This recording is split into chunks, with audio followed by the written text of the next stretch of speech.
الله أكبر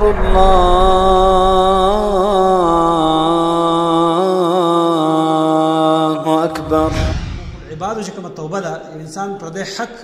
ضایع کړی اغستی او دې به توبه کوي نو د هغې لپاره ضروري ده چې دی پر دې حق واپس کړي او که واپس کولی نه شي نو د هغې سړي نه معافي وغواړي د هغه طرف نه دي معاف کړي په خپل ځان باندې هغه ته وایي چې ما ته معاف کړه هغه معاف کړه صحیح ده او که معاف یې نه کړو نو په ده باندې د حق پاتې دی څو پورې چې دا بدله نه یې ورکړي د غاړه نه خلاصي نبی رسول الله فرمایي خپل غاړه دې نه خلاصه کړي قبل ان لا يكون دینار ولا درهم دا هغه ورځ راتلونه مخکې چې دینار او درهم بنئ هلته به صحیح د قیامت په ورځ باندې ان كان له عمل صالح اخذ منه بقدر مظلمته که د څه نیک عملونه نیک عمل دا نیک عمل چې کوم دی دا به هغه کس له هغه د حق په بدله کې ورکولی کېږي او فرمایي وان لم يكن له حسنات که نیکۍ یې نه وي او عمل صالح نو پر دې حقونه به پاتې او عمل صالح نو نو بیا به څه کېږي اخذ من سیئات صاحبه د چا چې په ده باندې حق و د هغه بدۍ د هغه ګناهونه به اخیستلی کېږي فحمل علیه په ده به اچولی کېږي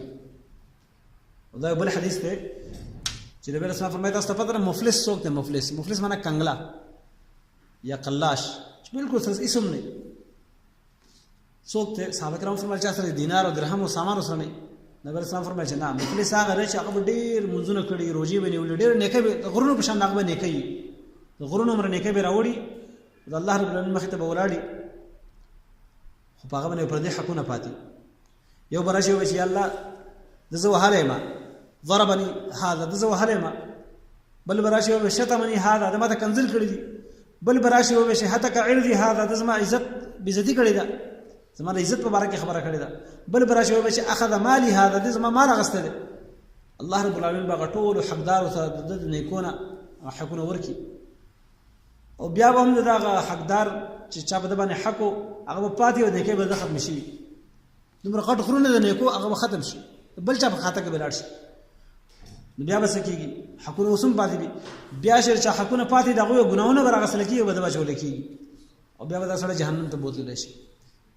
د نیکو غرونه یې ځان سره راوړي هغه د بل چا په خاطر کې لاړو او د بل چا ګناهونه چې دي هغه به ده باندې واچولی شي د جهنم ته ولېږلی شو څومره بدقسمتي ده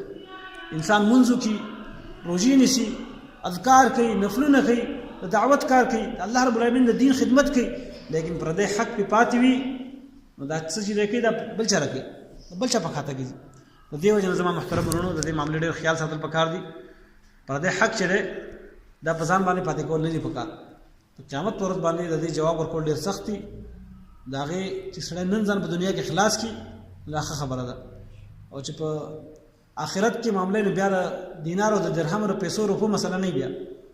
هلته به په یو نیکۍ پسې انسان څومره پریشان ارمان به کوي چې دا پلان کې چې man نیکي پاتې شوی دا مې نه پرېښې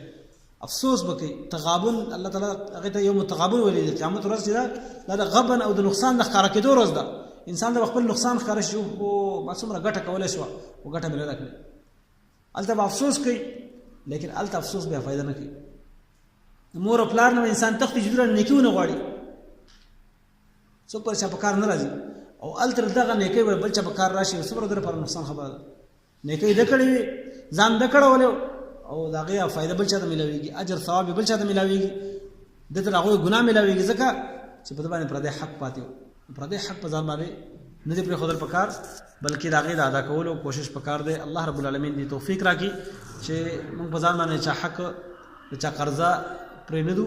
بلکې ادا یې کړو الله رب العالمین دې د هغه خلکو چې چا باندې قرضې د هغوی طرف نه الله تعالی ادا کړي د هغې په ادا کولو کې الله رب العالمین د هغوی مدد وکړي الله یې ورته اساني پیدا کړي او دغه رنګې چې کوم ملګري کوم وروڼه په بل څه حوالې سره پریشان الله تعالی د هغوی پریشانۍ ختمې کړي اقول قولي هذا واستغفر